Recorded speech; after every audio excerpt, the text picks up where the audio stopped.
everybody doing today? How's your Saturday at Zenkaikon going today? Nice. You ready to talk some voice actors? Yeah! Alright, I know I am too. Alright, so without any further ado, let's go ahead and start the voice actor panel. Here are your folks that are on the panel today. In no particular order, Mr. Steve Blum, Mr. Mary Elizabeth McGlynn, Mr. John Patrick Lowrie, and Ms. Ellen McLain.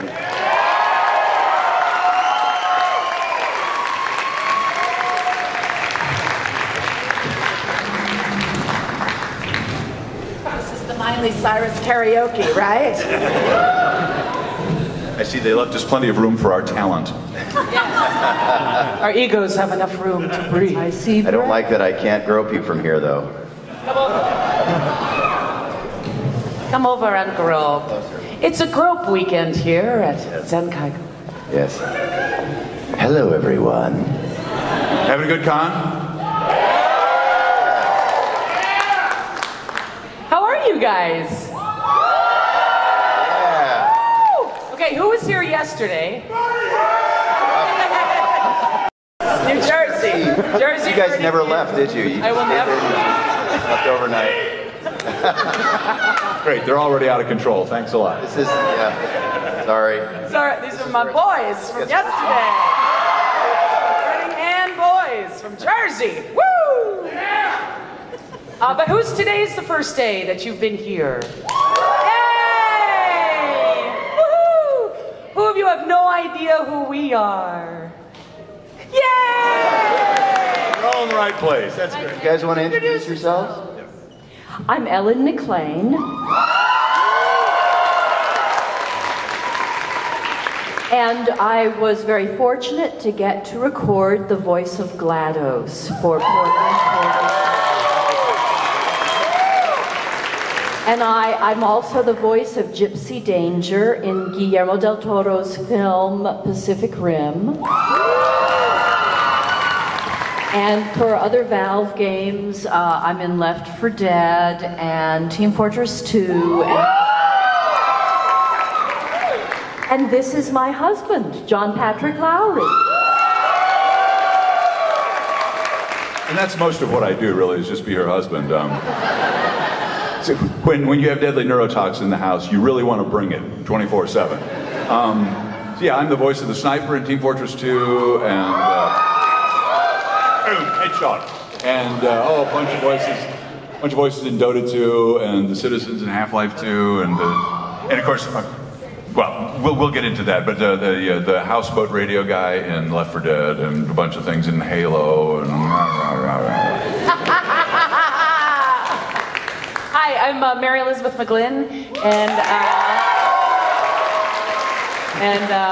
I'm an actor and a director and a singer. I did I sang all the songs for the Silent Hill game series. And as an actor, I was Julia in Cowboy Bebop, and thank you, Motoko, the Major in Ghost in the Shell, and all kinds of Kurenai and Naruto, and as a director, I directed Naruto and Cowboy Bebop and Wolf's Rain, and currently directing Tangled, the series for Disney, so check that out. Yes! As well as Pen Zero Part-Time Hero and all kinds of new stuff, which is real fun. This is the love of my life, and today is his birthday.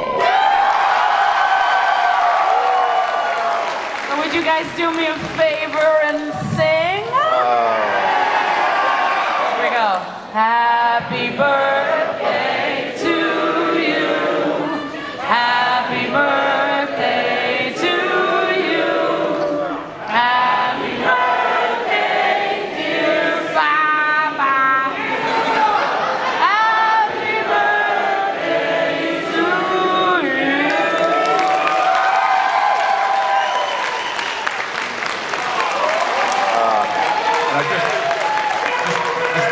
One short piece of advice.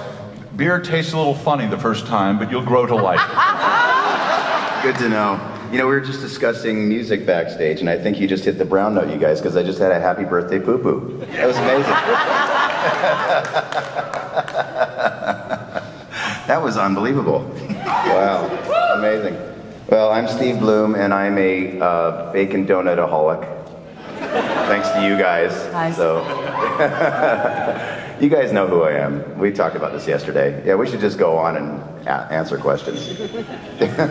Cool. I'm verklempt. You guys made me verklempt. Thank you. Aww. Yeah. Okay. Yes. So a microphone We have a microphone right up here. You want to come? Oh. Are you ready? Bring it, yeah. Yes. 1, 2, 3. This is your birthday song. It is a very long.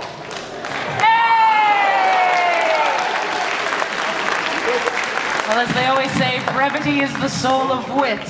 right. So brava and bravo. That made me poop too. Thank you. You guys made me regular again. It's fantastic. At this age, it helps. It does. It's sort of even older. It's the most important thing we've decided as we get older is being regular. Yeah. It's the little things. Not the same regular that we were kids. Okay, fine. Good morning. Good morning. Hi. Good morning. Since Steve was on Toonami, he knows I'm Sailor Mars. What was that? You were Tom from Toonami, so you introduced Sailor Moon back in the 90s? Yeah. Yes. So we know you're a sailor. Yeah. I love sailors. Only Toonami. Okay, my question is... You look gorgeous. my question is for you, Mary. How do you feel about the new Ghost in the Shell movie?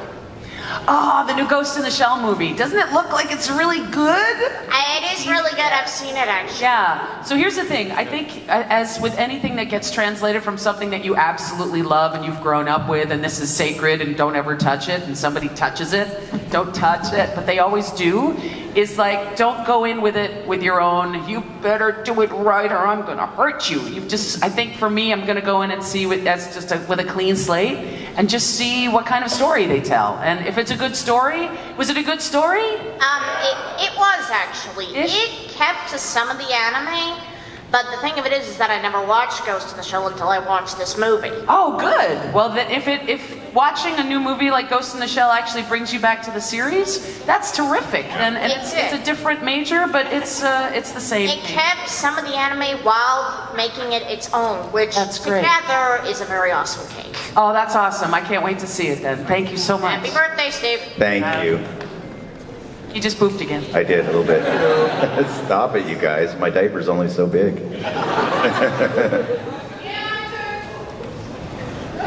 Hello.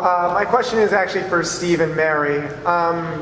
With regards to the whole dubbing process, way back in the 90s with shows like Ghost in the Shell and Cowboy Bebop, I understand the landscape and everything was very different compared to how things are done now.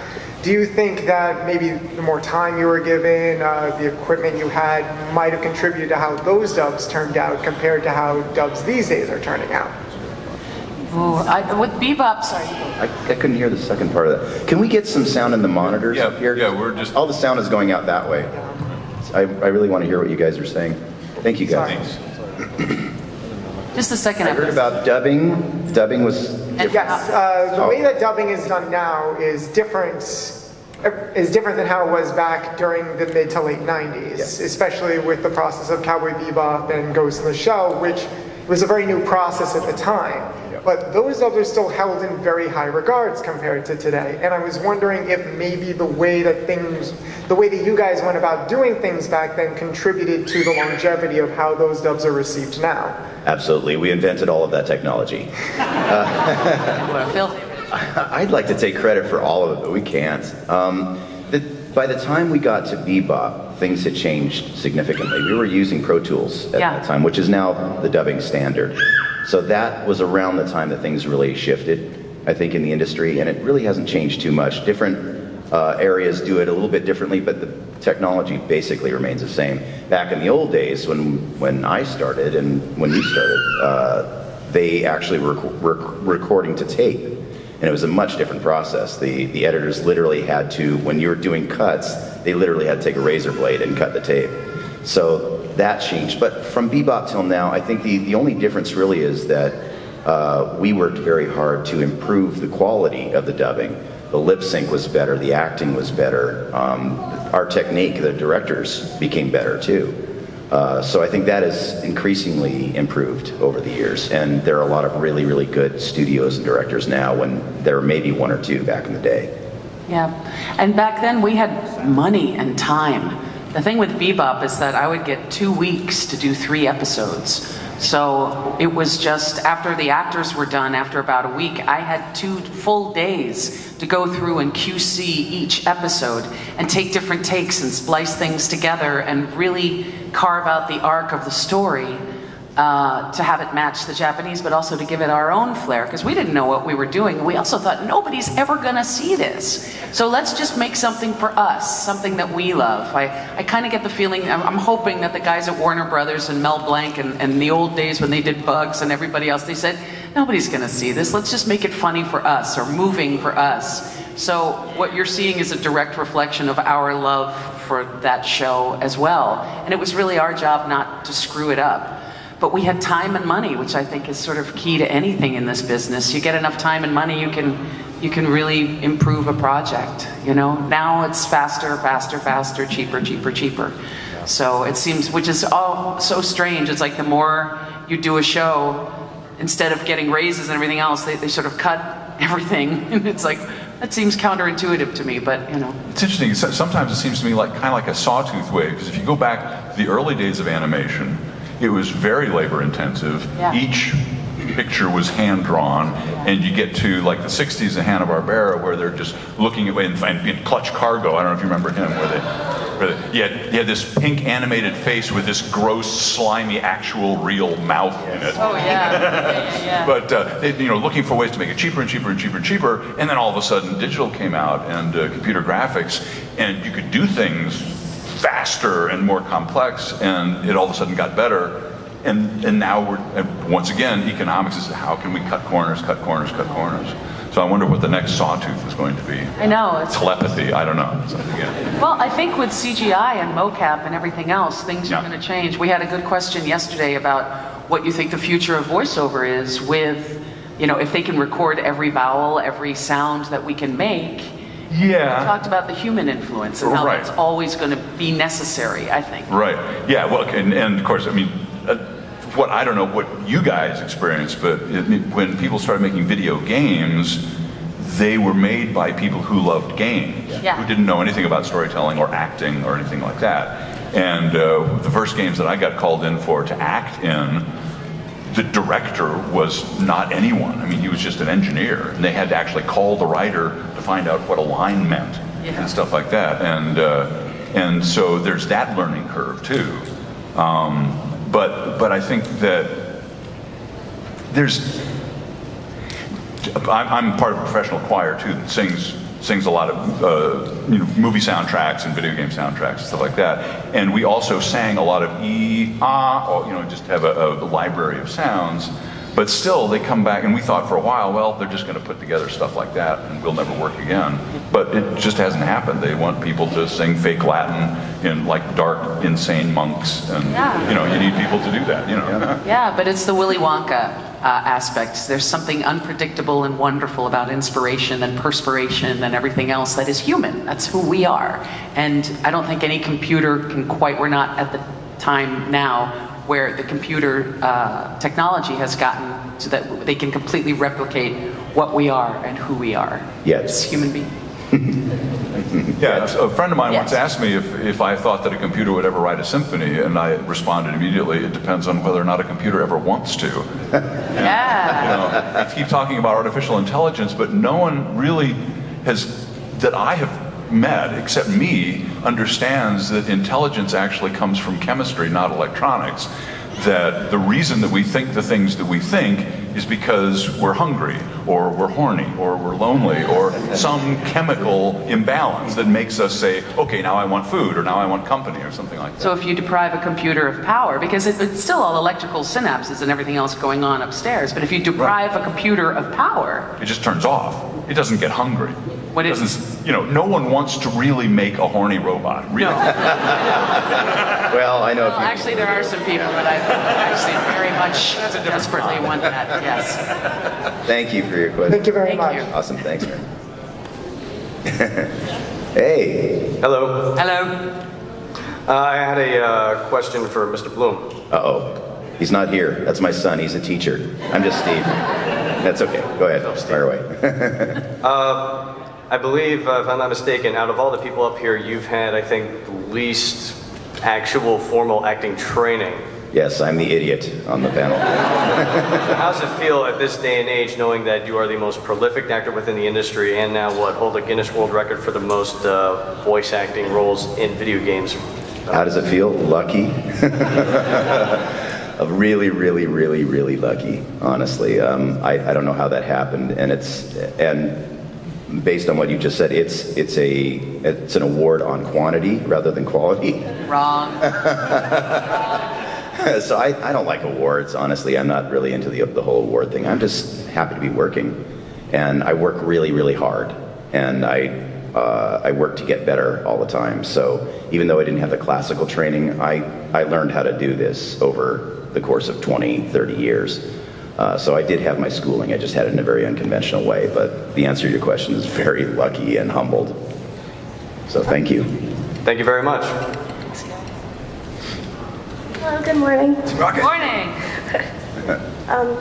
Before I ask my question, I wanted to take a moment of silence for our poor Sonny Strait, who couldn't make it today. Oh, I am so sad. I was hoping to finally meet him. It's crazy. He started Toonami. I mean, he was the original Tom, and we've been in touch online for so many years, and I thought this is finally my opportunity to meet him, and then he doesn't come. So, Sonny, we love you, and we miss you, and stop avoiding me. That's why he didn't come, you know. I know, it's my fault. Alright, my question is going off my favorite movie, Back to the Future, and I asked it last year. If you had the chance to go 88 miles per hour back into the past, what would you change? Well, my socks. Really, it needs to happen. No World War I or World War II. Last election.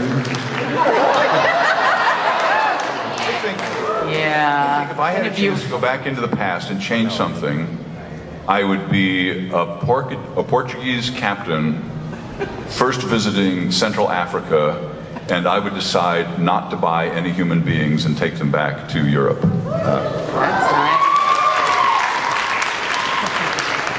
Yeah, if any of you follow me on Twitter, you know what I would change. Last election! But who knows, maybe we need to tear it all down to build it back up again. We go through this a lot as a species. So I think my favorite answer would be from The Dead Zone, is when Christopher Walken asks Herbert Lom, who's a psychiatrist, and saying, if you could go back in the past and change anything, if you could go back and kill Hitler, would you? And he said, well, as a man of science, it's my job to protect life. So naturally, I would kill the son of a bitch. So.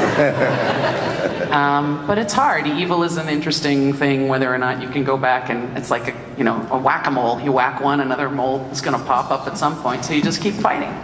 I don't know.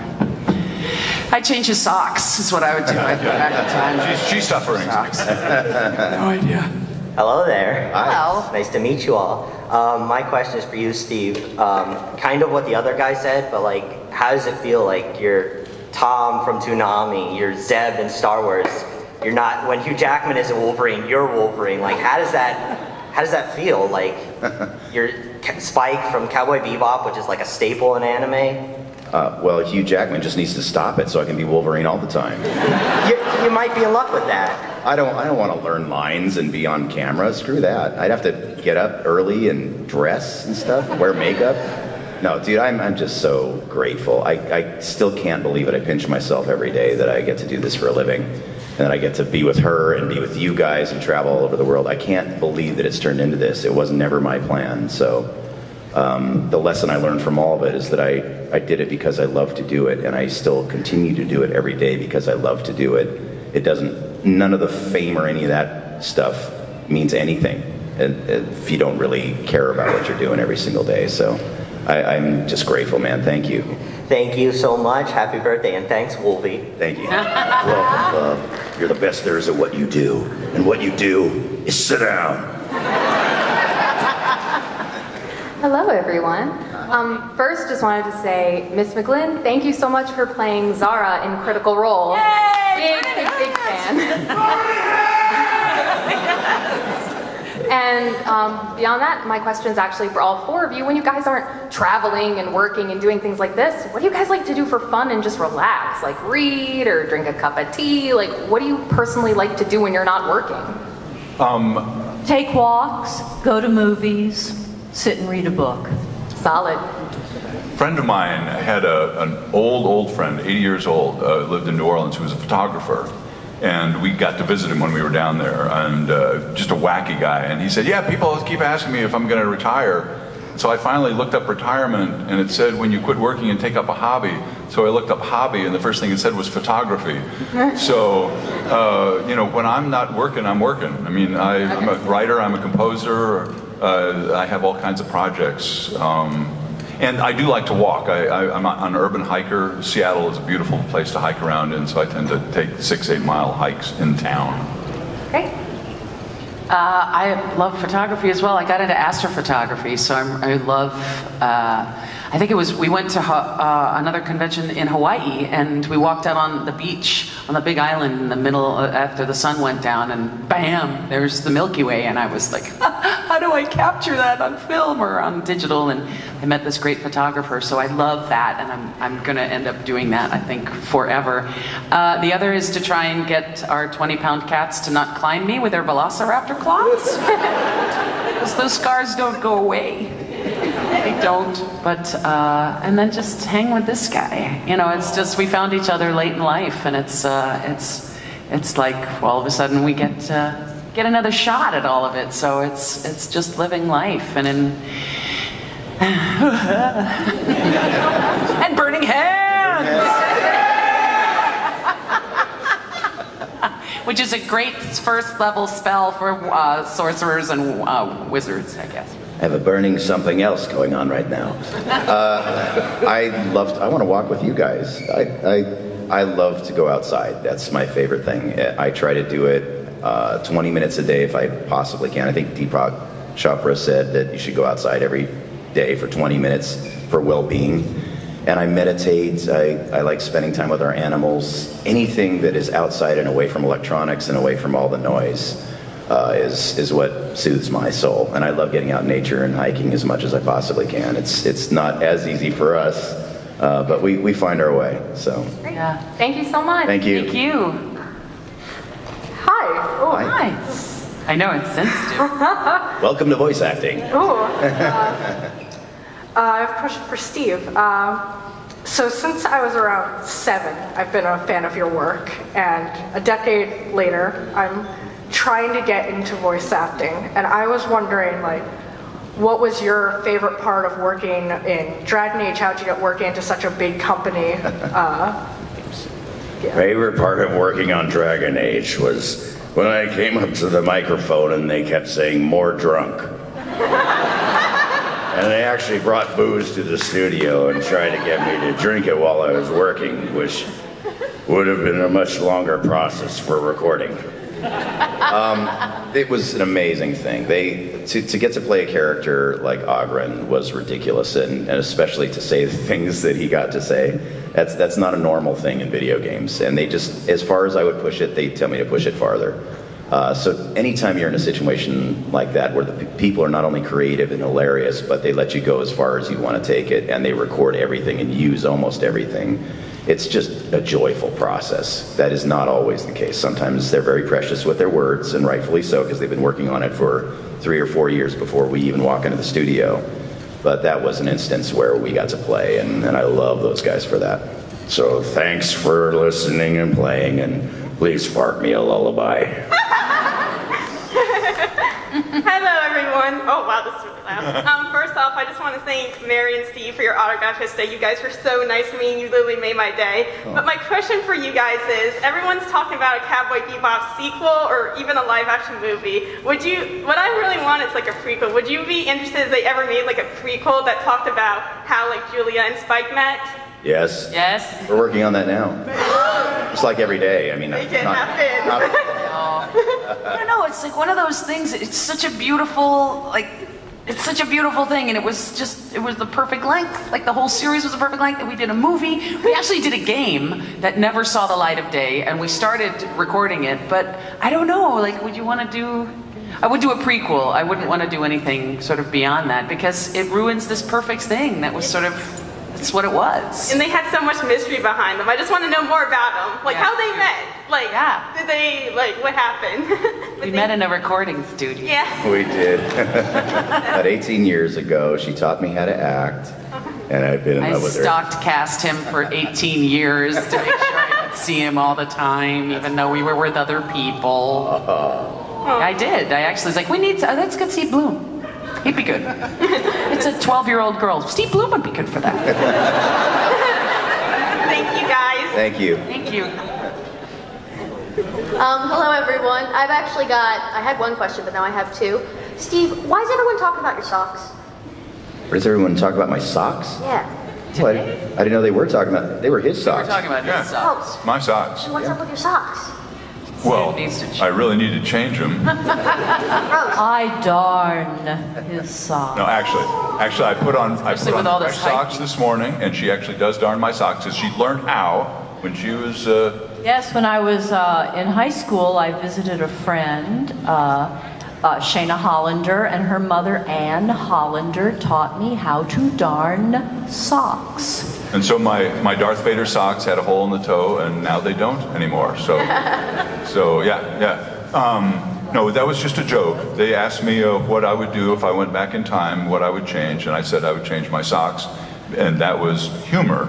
It was unexpected absurdity to elicit laughter, and the best part about humor is explaining it. Though. Yeah, it seems to elicit is confusion. So.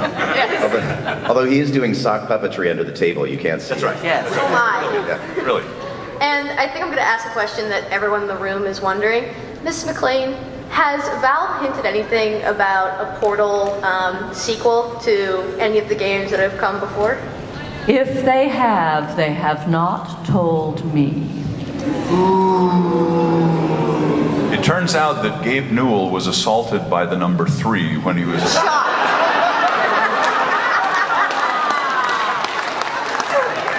funny. I don't have to explain that one. Thank you. Show us your moves. Show us. That's the dance moves. Show us your what? That's Show dance us your moves. moves.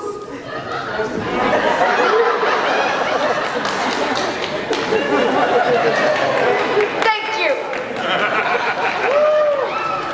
This is the best question yet.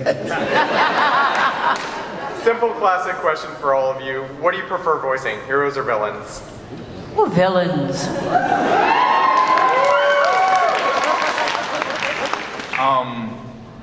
I mean, I've gotten to voice some wonderfully complex characters, and I am a big fan of moral ambiguity. And when I have the most fun is when my characters are put into positions where they really have to make decisions where there's no best decision. And but the old saw is that villains get all the best songs. That's true. Because we're all secretly in love with our dark side, and we love anyone who actually gets to express that. But really, most of the characters that I'm famous for are kind of, I mean, the sniper, is he a good guy or a bad guy? He's a professional killer who insults you after he kills you. So, does that make him bad or just misunderstood? I don't know. It seems to me that heroes have a much more complicated journey to go on than villains do. By the time we see a villain, they're very clear about their intention and what they want, and embrace it. I play Governor Price on Star Wars Rebels. She has no redeeming qualities whatsoever. She wants power, and that is it, and she'll do whatever she can to get it. So it's fun to play someone that has that kind of clarity, because I don't in my own life, by any means. So, my answer is yes. I love playing anything they'll pay me for, honey. Yeah, and there's sometimes a fine or indefinable line between the heroes and the villains, and I've been lucky enough to play sort of anti-heroes, which are at times villains. Was So it Vincent, sort of an anti-hero? Vincent, Wolverine, Amon, all these characters that could be perceived either way, depending on your perspective. So life is about perspective. So the answer for me is yes. Thank you. Good afternoon. Good afternoon. I have one question for Mary and one question for Steve. For Mary, going back to the live-action Ghost in the Shell movie, do you think Scarlett Johansson did a good job portraying the character of Makoto Kusanagi, aka the Major? Okay, I haven't seen the movie yet because we've been traveling a lot lately. But I was in New York. My nephew works at Bobby Flay's restaurant called Gato NYC, and I was there with my friend Ashley Johnson, who was on Critical Role, and he was in the kitchen, and he came out and he said, Scarlett Johansson is in the kitchen right now, and I'm very close to telling her that my aunt played the Major before you did. And I said, that would be bad because you would be fired. But here's my opinion of Scarlett. I think she is an amazing actress. I saw Lucy on a plane, and I don't know if you're like, for me, plane movies, if it's a C movie, it becomes an A movie just because I have entertainment for the next 4 hours. But she's such an intelligent actor. She's always been a very, very intelligent actor, even when she's not playing someone intelligent. But I know that she could play and can play the Major beautifully. So I'm actually sad that I haven't gotten the chance to see it yet. I'm really looking forward to it. If for nothing else, then it brings the series to a broader audience. People who may not have seen Ghost in the Shell, either any of the animated movies or the series that we did, so. All right, my question for Steve, and I believe a lot of people have this question on the mind, with news of a Final Fantasy VII remake, is it a possibility you'll be reprising your role as one Vincent Valentine? I'm waiting by the phone for the call. They haven't called me, so I've made it readily available, that I'm readily available, so yeah. I don't know yet. This is spectacular. I don't know what this is from, but this is spectacular. Wow. I'm a Pokemon. Oh, this is, yay. You're a very good swimmer. That is beautiful. You could just cruise through the water with those hands. I want to go swimming with you. My question is for Miss Ellen McLain. I just would like to know about your experience being GLaDOS and maybe possibly seeing Once You're Gone. It's up to you. Well, it was wonderful to get to record that character. And the principal writers, Eric Wolpaw and Jay Pinkerton, are very, very clever, very, very funny fellows. And I should add Chet Falasek. And I have to say my favorite part about recording GLaDOS is getting to sing the Jonathan Colton songs.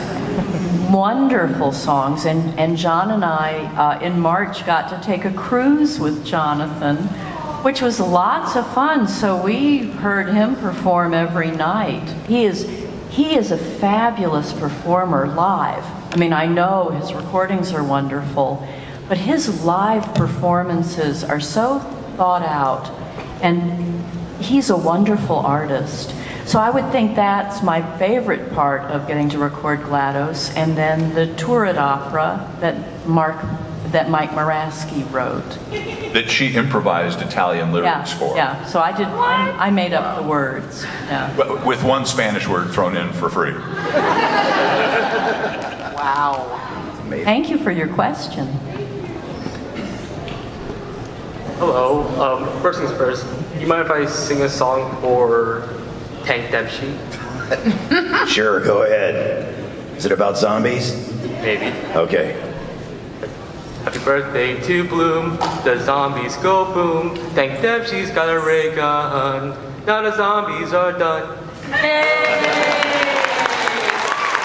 Great. You got a little dead flesh on your new boots there, so I'm kidding. That was a joke. Right, now my actual question is for all of you. Have you had moments where people see you on the streets and then recognize who you are? People never recognize me. I'm just some little old lady.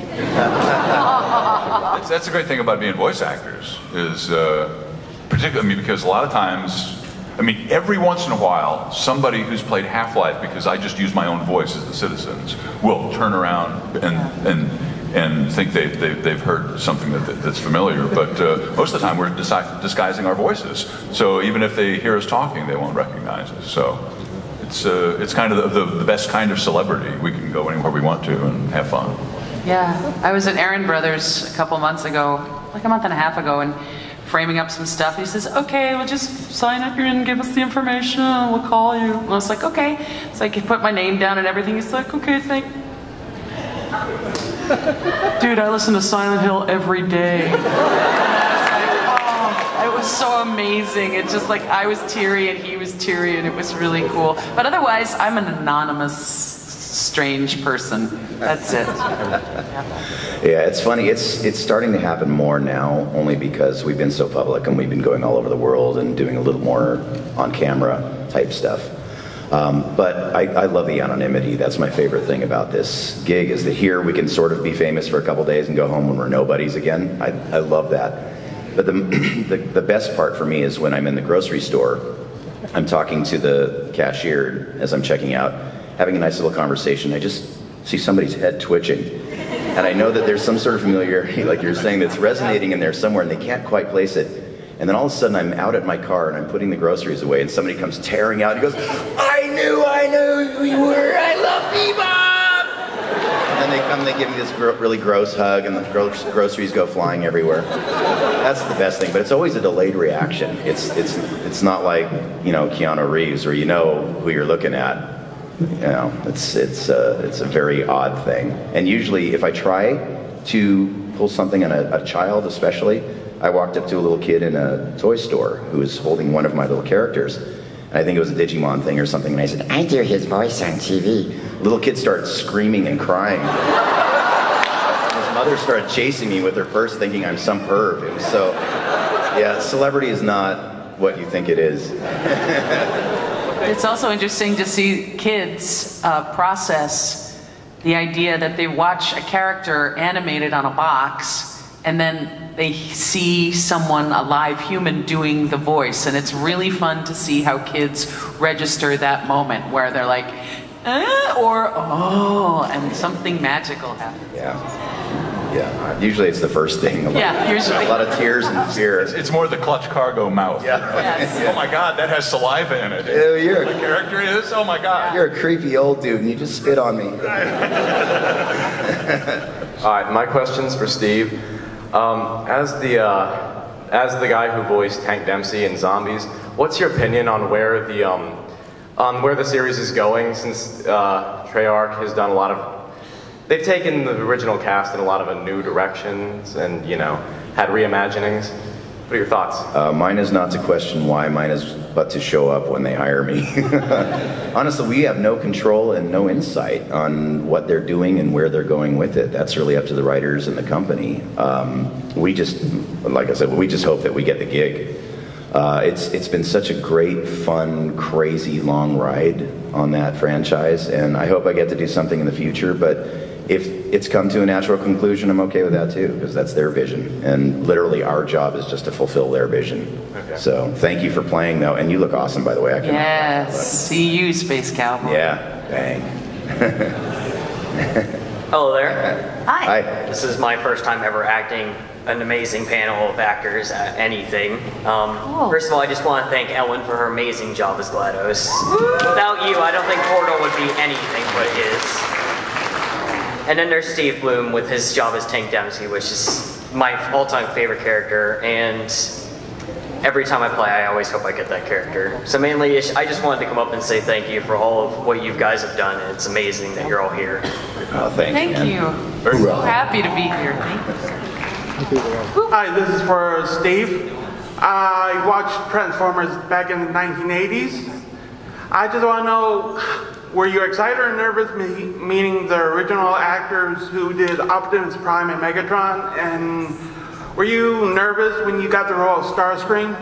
I was very, very, very nervous getting the role of Starscream. I know how dear the Transformers franchise is to the true fans, especially the OG stuff. So yeah, those were terrifying heels to step into. And I knew Frank Welker and Peter Cullen from before. Peter had voiced some stuff for Toonami back in the day, and I had worked with Frank on Scooby-Doo. So I got all my fangirling out of the way before we went into the booth, most of it anyway. But when the two of those guys get together, there's some sort of alchemy that happens in that room to the point where they would go in, they're old friends, they've known each other for 40 years.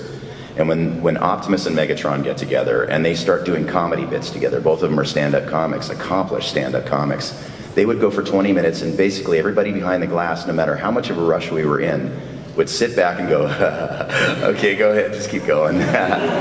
We got time, do your thing.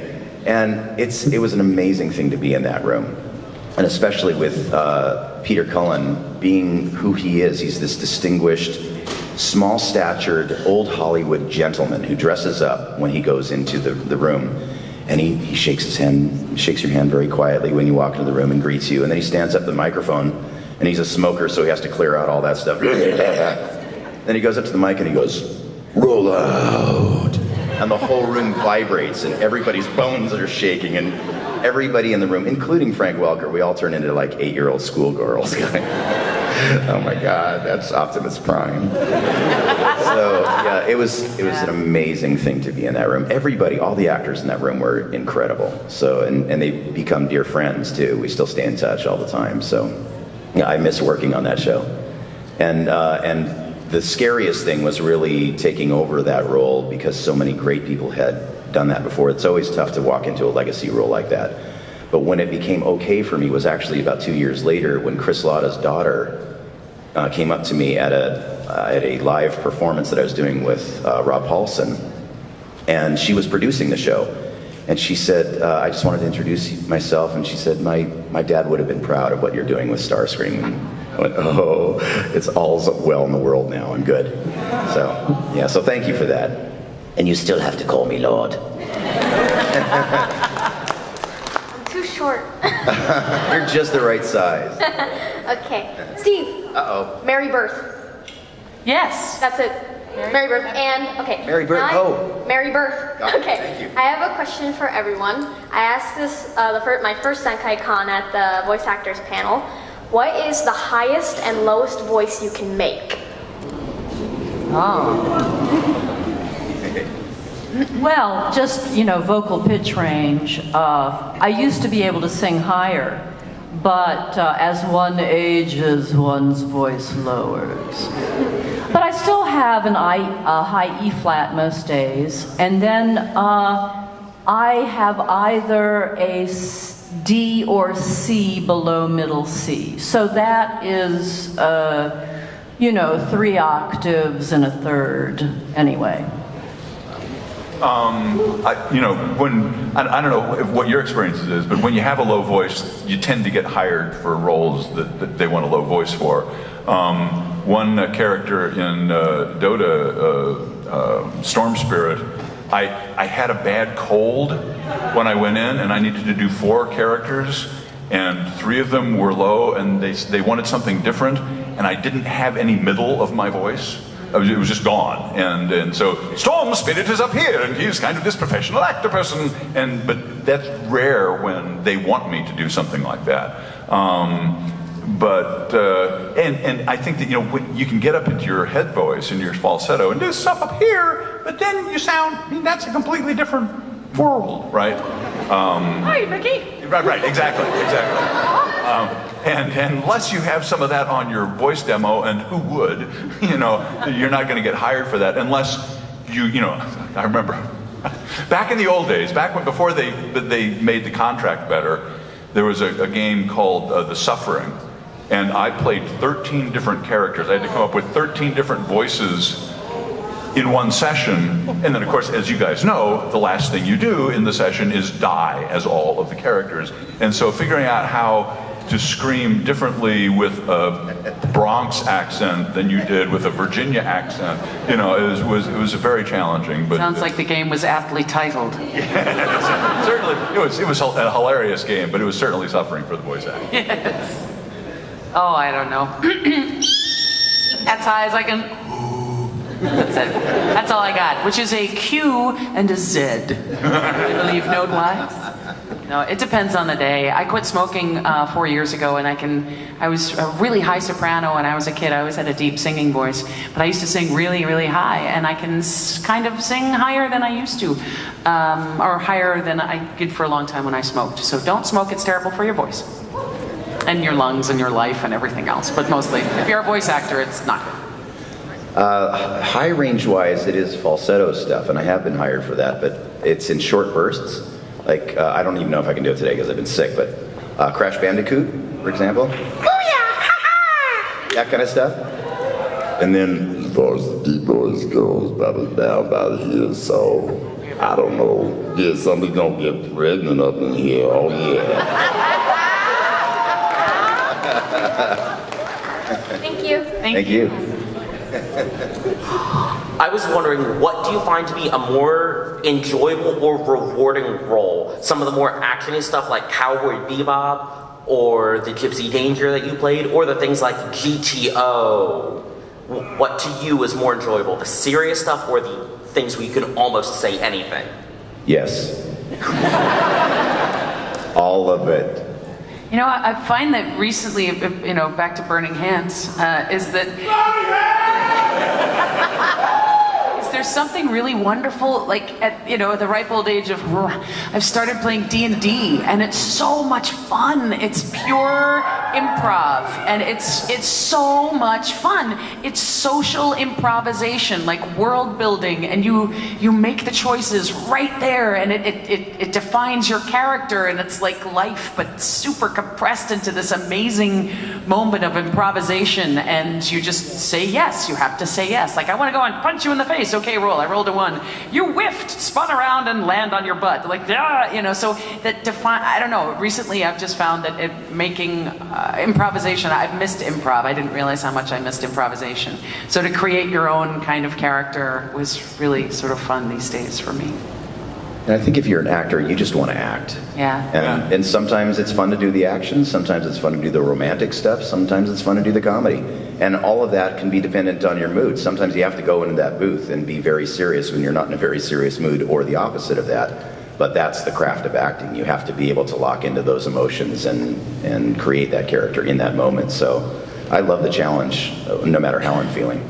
Yeah, I mean, I love it when a writer gives you a challenge. I played a guy in Infamous who starts out as this kind of Gene Hackman, ex-Marine, mercenary guy, just real tough guy. And at a certain point in the game, he falls, because of this gas that's in the place that they are, he falls in love with a woman who is a hallucination. And he gets completely unmanned, and he's just totally this schoolboy, just completely in love with a thing that does not exist. And that to me was a great twist, and to allow that guy who's just all about, you know, sustaining injuries and keeping going and stuff like that to just totally turn into this helpless, love-besotted fool was wonderful. But on the other hand, you know, it's playing somebody like the Sniper, where you're constantly coming up with, you know, really cool new Australian ways to insult people as you kill them and throw urine at them in jars and stuff like that. You know, that's a completely equally fun world. You know, it's a challenge in a different way. So. Well, I have the opportunity for a stage role this summer. I'm not sure if it's going to work schedule-wise, but without, you know, going into detail. The character that I would be playing is exceedingly unhappy. And I have to say that I have my trepidations about playing that role, because when you take on a character like that in a stage, you know, production, I will be immersed in that very unhappy character for a couple of months. So you know, it's something to think about whether you want to do that or not. Blanche Dubois. Oh, worse than that, it's August Osage County. Oh, that is so painful. Yeah. That is the most painful play. Oh, I know. It's brilliant. Thank you. Thank you. Hi, thank you so much for being here. You guys have been doing voiceovers for a while now, and you've had the opportunity to do some other things.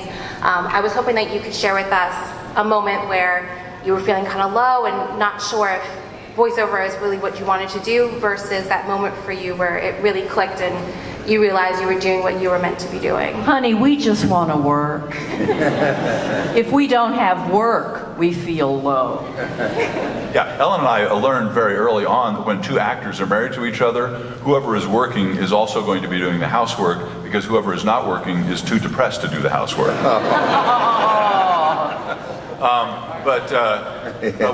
We live up in Seattle, and these guys are really down in the industry where they have the opportunity to work all the time in one thing. I write, I direct, we work in theater. I teach singing. I have a church job. I have been the soprano section leader at the same church for 24 years. Wow. We will do anything for a buck. I play jazz guitar. I accompany people. I sit in a band. So the thing that I love about being in Seattle is that I never have a chance to get bored with what I'm doing, because the next thing I'm doing is probably going to be quite a bit different. And every once in a while I get hired by Sir Alan Ayckbourn or a Tony Award winner or something like that, and that's great to do. And then something else, I'm going off with a bunch of my pals doing some wacko project that is in a completely different field, like jazz or something like that. So that's the advantage of for someone like me who's interested in just a scattershot bunch of things to do. We just like to work. Live in a secondary market, Yeah, I think actors get bored really easily, and I think there's something inherent in us chemically that's just like we need a lot of variety in our lives, which is why writing and directing and singing and photography and all this other stuff just feeds the soul. And I'm sure you guys are like that too, you want something that sort of feeds your soul. I remember sitting down for, it was the first directing gig, was Cowboy Bebop, and they showed me the opening credit, and I realized I am where I'm doing what I'm supposed to be doing. Because if I can be a part of this, I will be grateful for the rest of my life. So hopefully I will continue to strive to do what this is, and to be a part of whatever this can be. And some projects are great, some projects aren't. You know that, Right. Yeah. They're not all gems, Sometimes you are polishing that thing to make it gold. And but that's also part of life, and that's what it's balance. It's all about, the balance of finding that.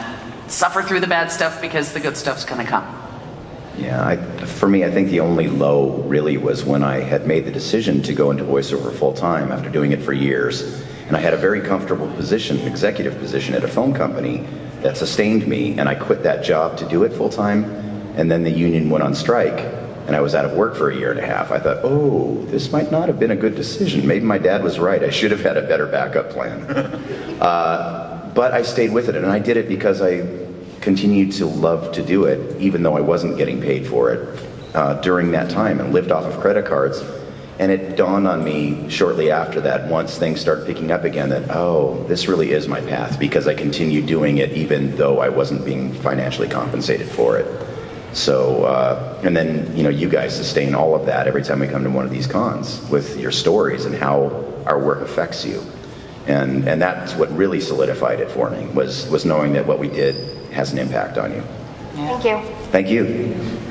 Hi. This question is for Steve. Uh-oh. But, anyone can answer it. I grew up in the late 90s / early 2000s, and Toonami was my jam, and it's how I got into a lot of the anime I grew up with.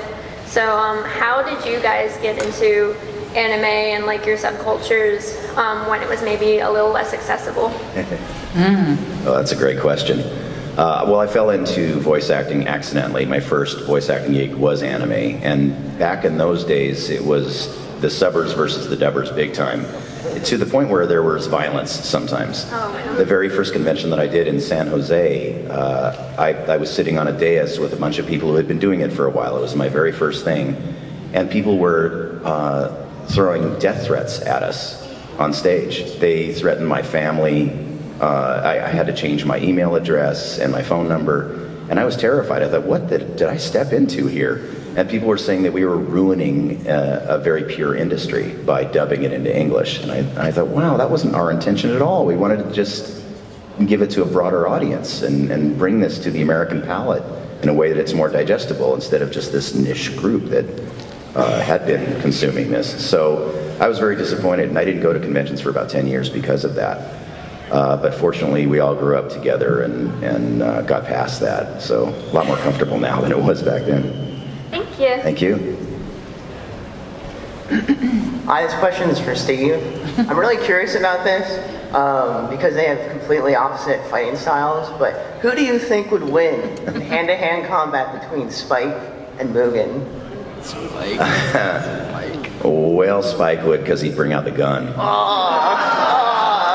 Sorry. That's all right.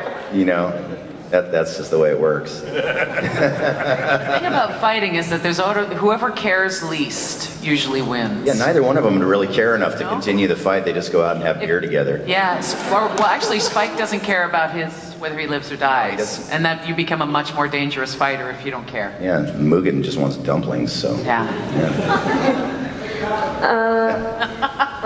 This is a question for Steve. Of all the characters that you ever played, which one's your favorite? Oh, how do you choose? They're like children. No, I have 3 kids, and if I had to hold 3 of them over a cliff and decide which one to drop, that's a terrible analogy, but no, honestly, you hold 3 kids with 2 hands. That's the problem. You have to drop one. So okay, got it. That's exactly, and there's the rub. Yeah. So now you'll be thinking about that, and so will they.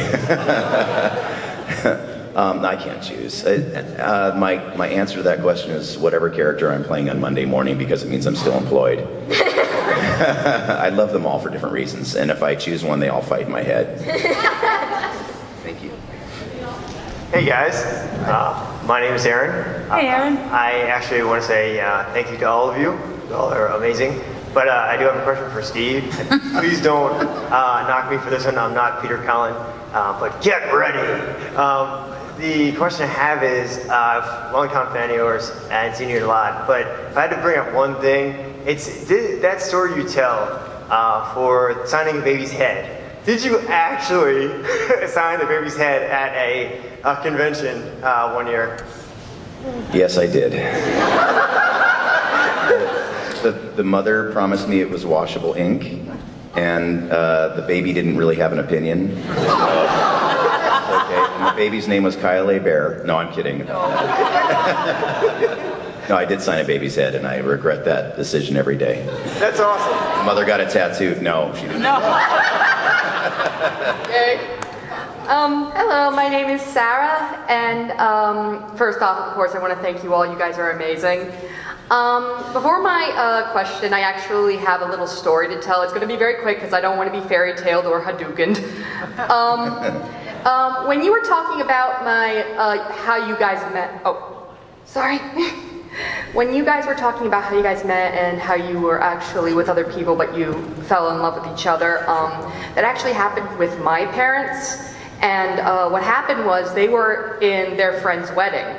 And my mom actually met my dad there, and of course her friends were trying to actually get her with my dad, but he was with someone else at the time and she didn't want to have to go in there.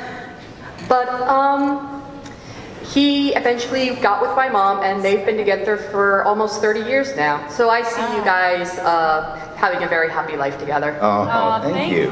You're welcome. It's great so far. Finally, my question is, what would your characters say on a GPS?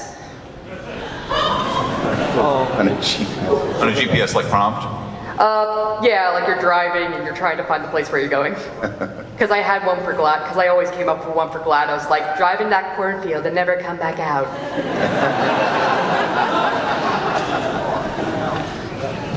I'd probably say something like, I said left, you wanker!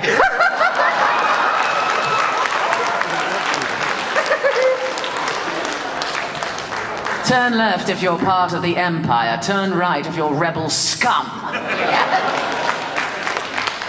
I don't really care where you go, bub. Just get the hell out of my way.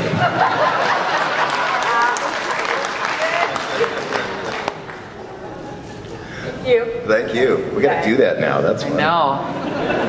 My favorite GPS was Elvis on Waze. Be like, oh, there's a hazard up ahead, mama. And like, oh, I love you.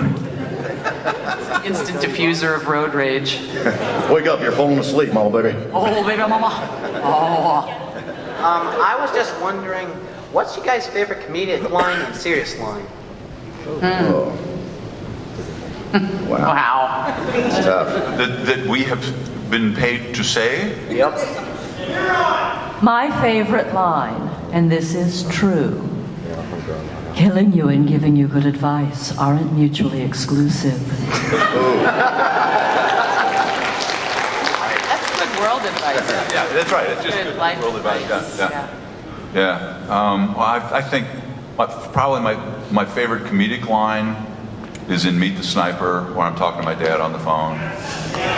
Dad, I'm not a crazed gunman, Dad. I'm an assassin. Well, the difference being one is a job and the other's mental sickness. Oh. And serious line?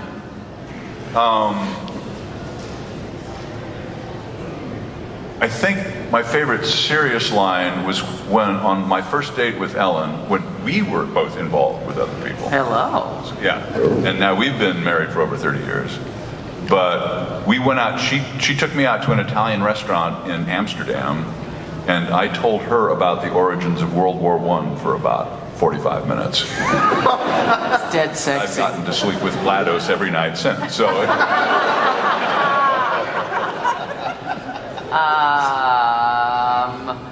My favorite serious line is, "You're gonna need a bigger boat." And favorite comedic line is, I don't know.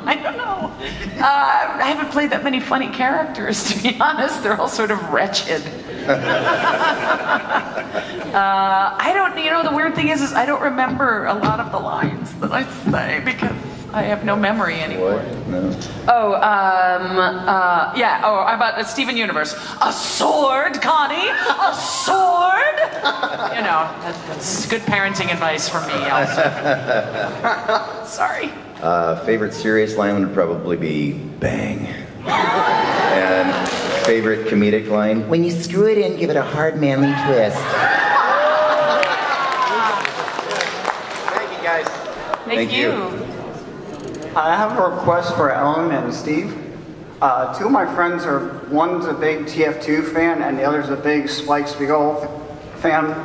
My question for Ellen, could you please tell me you failed me for the last time in the announcer's voice? You failed for the last time. Thank you. And for Steve, can you just say 3, 2, 1, let's jam? Sure. 3, 2, 1, let's jam. Thank you. Hello. Hi. My question is for all of you guys. Do you guys know Hayao Miyazaki? And if so, which one is your favorite movie? Oh, Howl's Moving Castle. Mine too. This is the children again. I mean, Howl's Moving Castle is right up there, but Spirited Away is a completely different experience. And then the House on the Hill, or the one about the weird school. Castle in the Sky? No. Yeah. Oh, up on Poppy Hill. Yeah. And then the one about the guy who designed the Zero, the Japanese Zero. I mean, every one of his movies that I see becomes my favorite for a while until I go back and look at another one, and that's my favorite for a while. They're just so beautiful. Yeah. They just swim around in the colors. They're just wonderful. I love Princess Mononoke. I was lucky enough to be in it, to be one of the laundry workers, the singers. Yeah, it's one of the first things I actually did with Jack Fletcher. We directed it, and it was just exquisitely beautiful. So I love that. Also, because during that session, there was another studio right next door, and he said, "Mary, come here, you gotta come and see this." And I walked in, and it was Robert Goulet singing John Jacob Jingleheimer Schmidt. So it sort of goes hand in hand with Mononoke. Meeting Miyazaki-san would be bucket list for me. Never had the opportunity to do that. And I love all of those movies, but Totoro was my first. And it holds kind of a warm place in my heart. Yeah, love that. Awesome, thank you. Thank you. You look amazing. Yeah, you do. Hi, I'm really nervous because So are we. I idolize all of you, but especially you two, because I main sniper and my first crush was GLaDOS. And I have a question for Ellen. Oh my gosh, I'm gonna start crying.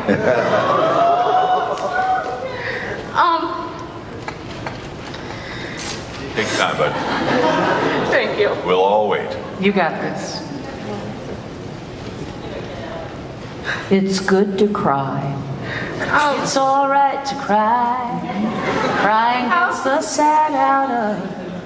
How was it being GLaDOS?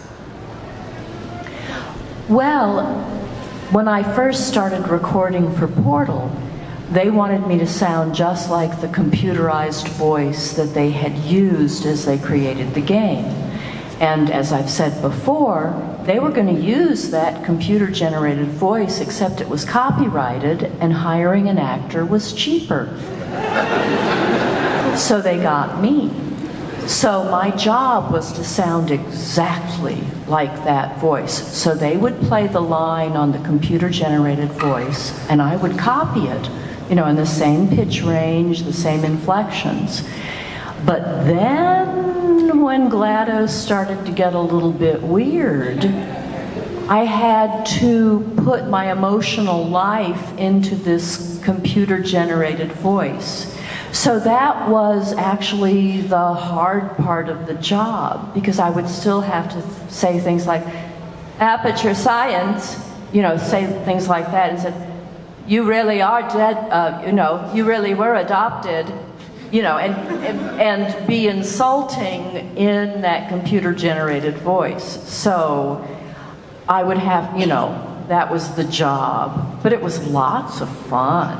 It was lots of fun. I have to make a comment. I did, for the longest time, go to sleep to Sniper's voice. Like, no reason. I just had a stint where I... Fell asleep listening to Sniper's voice? I thought it was calming. I mean, I have a thing for Australians, I guess. All I have to do is talk to Ellen for a couple minutes, she falls asleep. I just have that effect on people. I don't know.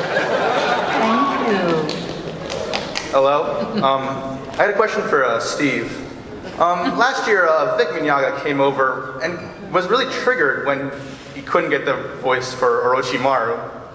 How does it feel that you took his voice? Vic came up here and complained that he didn't get the voice. Someone asked a question and he said... Oh, man.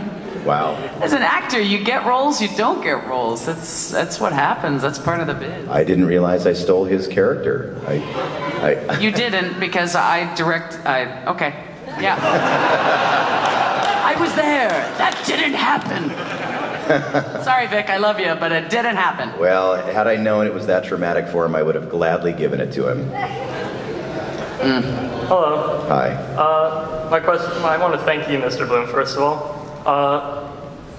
Back in 2013-14, I would wake up Saturday mornings and watch Ben 10 Omniverse when I was still running. Oh, man. And I would always wait till the end credits, and I would see Steve Blum and 40 other names, and I would be like, that can't be the same guy for all of those. And you're the reason that I followed it, all of you, all of voice actors in general, and why it's really, I think it's really cool personally to be a voice actor in this career.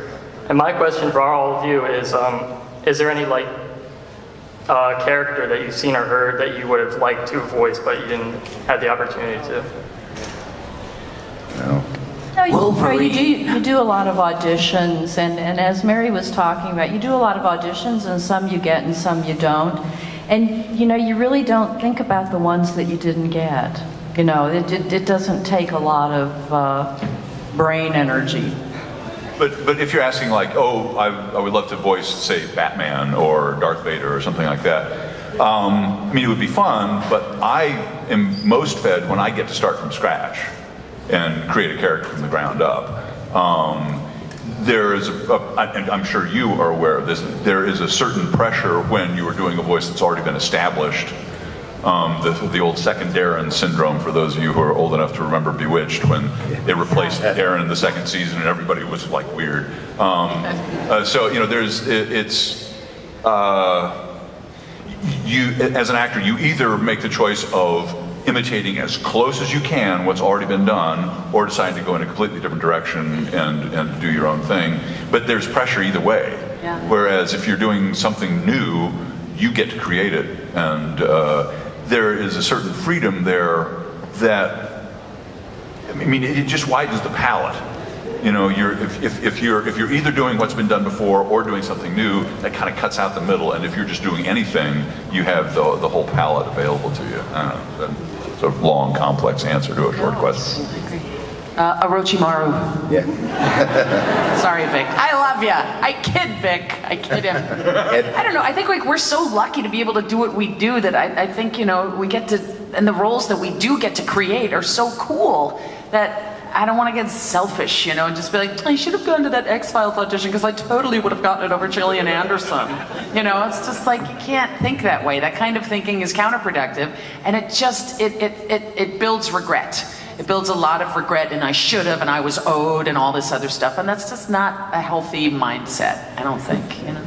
Edward from Full Metal. No, I'm kidding. I love you, Vic Mignogna. Vic Mignogna. Here comes Vic Mignogna. Here comes Vic Mignogna. No, well, like they were saying, I can't believe, I should have continued. I have no regrets at all. And the only character that I thought I might be right for, based on my natural voice print, would have been Batman, until I heard Kevin Conroy do it. And I thought, I can't do it better than this guy. I'm going to go off and, you know, put my attention elsewhere, and that was the best decision I ever made. So that was a very fleeting moment that came and went, and you can't think in those terms. So for you aspiring voice actors, don't aspire to do that character that somebody else has already done, because they got the gig, and they're going to be your friend at some point. So wish them well. Yeah. Hi. Hello. Let's not deafen everybody. Firstly, happy birthday. Thank you. Secondly, it is somewhat bittersweet for me to be here because this is the very first convention I did not pack some rendition of my Blue Sniper cosplay. Oh. And as it is Saturday, it is extra tragic because this is when I would be sassy gay sniper, or as most people know me, Rainbow Sniper. Don't worry, I'm not retiring him. I love that, Rainbow Sniper. Yes, I'm just all shades of rainbows. I need to amass more rainbows to make that cosplay complete, constantly adding more rainbows. And I'm never going to retire that because, bluntly, being Sniper was the first time I ever felt comfortable in my own body. Oh, very good. Now, so glad. Thank you, and thank you. Actually, thank all of you. Now, my question is open to everybody, but is directed mostly to you, Madam Ellen, and you, Sir John, because you are part of the Valve community. And a few years ago, you did a PSA naming yourself as the voice of Sniper, where words to the effect of, as I'm paraphrasing, that it's okay for gay people and non-heteronormative people to be people, because they were still people, and they would still kill you just as dead. And well, that was we were Gamer X. the first gay game convention, Which is a game convention. Matt Cons, Gamer X, I should call it. And some friends of ours up in Seattle. Yes, Charlie Logan put together that PSA. And it was very interesting to us because this was the first time that we were informed about cyberbullying. We just didn't know about it. Yeah, we don't know a lot of stuff. We're just too old. Right. And to be able, we really are. I mean, we know about cuneiform and dinosaurs, but there's a lot of more recent stuff that we're not as familiar with. But to be able to be involved in helping to raise money to start the first gay game convention, and to be able to go there, and one of the most joyful moments of our life was to be able to sing to a man from Maryland, Boston? From Boston, who was... And from the Netherlands. Belgium. Was proposing to a young man from Belgium, and we facilitated the proposal. And that was great fun. I mean, what an interesting journey, because a guy in England wanted to propose to his girlfriend using a level of portal that he created, and that he wrote to Ellen and Gary said, Hudson. Gary Hudson, would you do the voice for this? And Ellen said, talk to Valve, and they said, this guy wants me to do this, what do you think? And they said, sure, come on in, we want you to do some lines, we'll just do those lines too, and we'll go ahead and GLaDOSify them for them and all this kind of stuff. And that went viral, and then to be able to do basically the same thing. I like getting couples together. Yes. We think everyone should find someone, and or we want everyone to be boring married couples like us. right, exactly. And yeah, but to get to go down to San Francisco and be a part of the very first one, and be in a room full of people who are afraid that we will judge them, and then find out that we don't. That was very profound. Just to not judge people, just to be there not judging, and that be so important to these people. Yeah, we're all human beings. We're all people. And my very first female sniper that I met when I was at FanCon, my very first FanCon, I thought, wow, sniper, who knows what he started out as? You know, he may go back and forth all the time. We don't know, and I just love it. And the thing that I love the most about FanCons is how appearance is not judged, how all kinds of people are dressing up as the opposite gender or their favorite character that they don't look anything like, and that is very important for us that we can facilitate that. So thanks so much. Thank you. Now if I could actually ask my question. No, that was a wonderful answer, and going off of that... I cut you off. What I was wondering is, what is it like knowing that all four of you, but you two, because Valve is so symbiotic and synergistic with its own fan base, what is it like knowing that not only do you influence different levels of culture, but society as well, being part of something larger, not just the voice acting community, but that you have touched so many lives, and as you said, because you went to those places and didn't judge people, because you voice your opinions and are not afraid to do that you've essentially each become your own, a movable, safe place, as it were, that we know that we can be ourselves and it's okay, and that you exemplify that and bring that out into the world for others and spread that message. I love that, movable, safe place.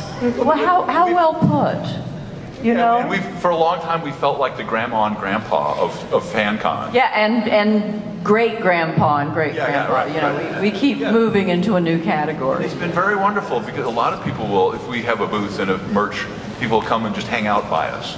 And some of them have been horrifically abused for one reason or another and have found a safe place to be with us, and that is such an honor for us.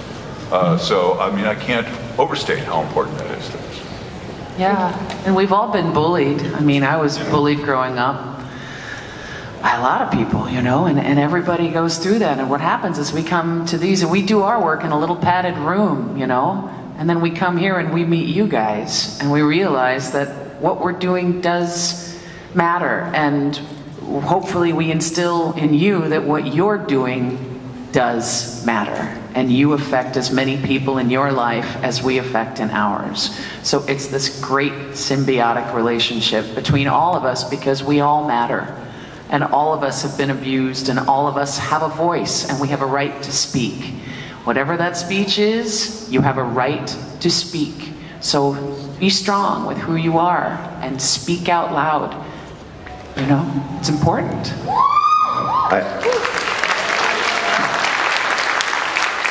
I was bullied as well for many, many years, and so I understand that pain. I know how it feels. And hearing the stories at these conventions, that the work that we do in a little rubber room in Los Angeles affects people out in the world, affecting people to maybe come to terms with it's okay to love who you want to love and to be loved and to be who you are, whoever that is, because you are the only unique incarnation of that being, and wear that proudly. That is your purpose here. You guys have given me purpose. Doing voiceover, I thought, you know, it's a great thing. It's super fun. I thought I was going to be a doctor originally because I wanted to do something of value. I realized much farther down the line that hearing stories like this and being part of this worldwide community has given me purpose as a human being, and that is my primary function. The voiceover is just gravy. So thank you for welcoming us into the community and letting us be the safe place, because you guys are our safe place too. Yeah, and if things go wrong, if things get tough, reach out. You're not alone. Reach out to each other, to your friends, to your family, to whomever will listen. Find your people and reach out. You're never alone. Yeah. 10 minutes. Thank you so much. And again, happy birthday. Thank you. Rainbows. Love you. Thank you. Jersey. Jersey! Burning hands. Anyways. Umbrella Corps. Thank you. Anyways, so my name's Dave from New Jersey. Yes. Now it's awesome because I didn't know this half of the table before. I didn't want to raise my hand though because I'm lazy. But now I know that this whole table, I grew up on all your work, and that's kind of amazing. So my question is, as children, teenagers, adults, what did you guys grow up watching? Toad. Just like one show. I don't need oh, I have it all. Howdy Doody. Howdy Doody. Yeah, I mean, Paladin, and Have Gun Will Travel, and Gunsmoke, and this is back. So there was a time when you had televisions that had 3 channels. You had to turn a dial. You had to get up and go over to turn the channel. And old science fiction movies, the Time Machine, War of the Worlds, Forbidden Planet. And of course, at that time, I read a lot of books. And so my culture, I was one of those nerds who knew a lot of words that I didn't know how to pronounce. Like for a long time, I thought it was melancholy. Feeling sad. Feeling kind of melancholy. Right. And then I heard somebody say melancholy baby, and I thought, they're pronouncing that wrong. I thought that Yosemite Sam was a joke. It was obviously Yosemite. But it was TV and books and movies for me. Yeah. Yeah, books. The Phantom Toll Booth. Yes. That was my There's a copy of that at the Great Little Bookstore. There's a copy of it. What's that awesome I own one, store Mary. in the Rabbit and the Thing here in Lancaster? Yeah, I just saw one yesterday, the Phantom Toll Booth. I love that, and that was also a Chuck Jones thing that was done by Mel Blanc and everything. I was a Bugs Bunny freak. My dad sat me down and said, Bugs Bunny, Monty Python, Benny Hill, and then I saw Star Wars at, what was it, 77? I was 10. And I remember not wanting to see this stupid movie. We had to wait 3 hours and drive to Menlo Park, right? I'm like, I want to drive to Menlo Park. It's 2 hours away. And then we got to sit, and it's sold out. I got to sit, and then they had this placard of like Luke in a trash compactor. And I was like, is this a space octopus movie? What is this? I was an unhappy child. And I sat down in that theater, and the lights went out, and a long time ago, and that first downbeat of John Williams' music changed my life, changed it forever. So I was huge sci-fi, Star Wars, the old Battlestar Galactica. I mean, Chiller Theater, and there was all this crap I used to watch as kids. It was amazing, but I was sort of a sci-fi complete and utter nerd. Yeah. All of those things. And Wizard of Oz. Yeah. Some of those old, beautiful, wonderful movies. A lot of Bugs Bunny. I was a Bugs Bunny addict. Star Wars, and prior to that, Outer Limits, and all of the old great thriller type of things that were on TV back before your time. And Gilligan's Island, and Love Boat, and all of these crazy Fantasy Island, ridiculous TV shows that were on where we got to all of Aaron Spelling's Schlockfest. It was so good. Yeah. So good. But I have to say, I don't know, I wonder for you guys too. I mean, for me, animation had a special place in my brain. Yeah. Because it was a universe that didn't exist, that was created so that I could look at it. Yeah. And when Myst came out, the first, home video game, where it was a universe that I could walk around in that didn't exist.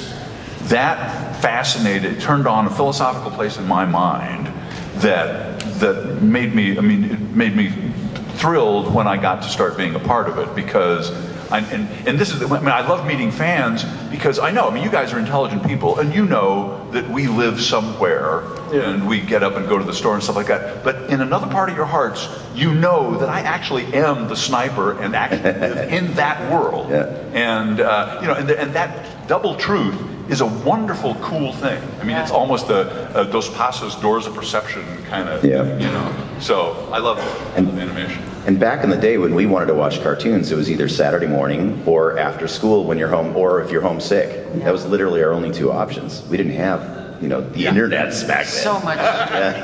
What do you had to walk 3 miles in the snow to see our cartoon. Oh, well, you know, it's crazy.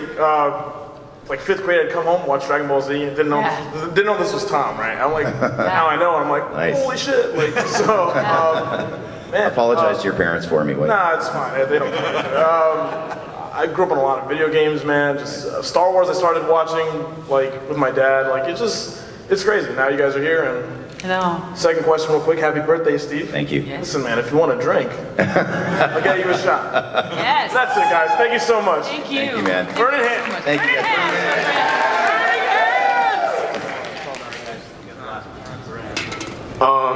Hey, my name is Devon. I'd like to ask you a question about all of you. Is there any anime or shows you had turned down recently or back then?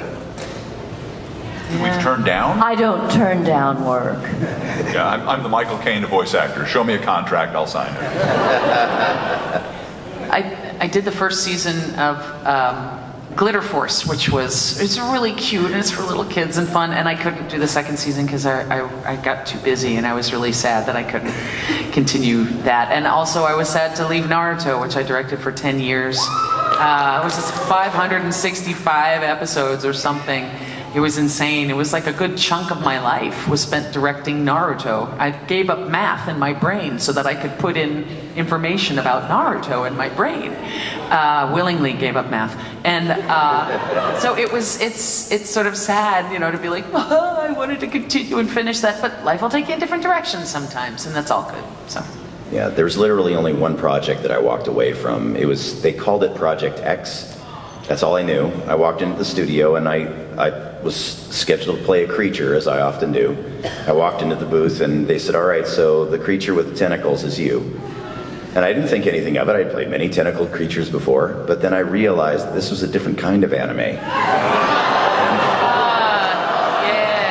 And about 10 minutes into it, I realized that this creature was having interaction with some very innocent young girls, and I thought, oh, this is not for me. I'm not really sure who's watching this, and no judgment, but this is not for me, so thank you very much, and here's your contract back. And I walked out. So God bless them, you know, God bless the audience that watches that stuff, but I just couldn't do it. It was too abusive. Hey, I have a request for you guys. I know we're sort of out of time, but my best friend's child is turning 5 today, and his name is Joshua. And I was wondering if you guys wouldn't mind singing happy birthday to him, if I could get you all to stand up and sing happy birthday to Joshua. That would be amazing. Yeah. That's a good note. Happy birthday. Okay, hold on. Here we go. Happy birthday to you. Happy birthday to you. Happy birthday, dear Joshua. Happy birthday to you.